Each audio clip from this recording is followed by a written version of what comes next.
አረ እናንተ ድራማው ማለት ነው። ድራማው እንግዲህ ቀጥሏል። ዛሬ ደግሞ ሜሪ በሩቲ ወገን ሆና ሩቲን ደግፋ ሩቲን አትንኩ በማለት መጣለች። የእነንት ድራማ ማለት ነው ግርም ድንቅ እያለኝ ነው። ለምን መሰላችሁ? እኛ ሩትዬ ደህና ብቻ ትሆንልን፣ ሌላ ነገር አንፈልግም፣ እሷ ብቻ ትሳቅልን። ግን ትላንትና ሜሪ ከሄርሜላ ጋር ስታሽቃብጥ ነበረ። ሄርሜላ እያለች ነበረ። ዛሬ ደግሞ ያው ተገልብጣ ወደ ሩቲ ተመልሳለች። እኔ የሚገርመኝ ነገር ለምንድነው ሩቲ ሁሉንም ሰው እያመነች ያለችው? ለምን እሱ ነው ጥያቄ እየሆነብኝ ያለውና ለምንድነው እንደዚህ የምታደርገው? ሁሉንም ሰው እንደመጡ ለምን ትቀበላለች?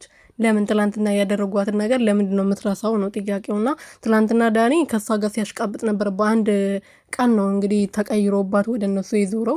ዛሬ ደግሞ ሜሪ መጣ ከሷ ጋር እንደዚህ ተፈጥሯል፣ ሩቲን እንደዚህ ሆናለች እያለች ትሰራለች ማለት ነው። አሽቃባጭ። ሰላም ቤተሰቦቼ እንዴት ናችሁልኝ? እኔ በጣም ደህና ነኝ፣ እግዚአብሔር ይመስገን። በያላችሁበት ሰላማችሁ ብዝት ትርፍርፍ ይበልልኝ።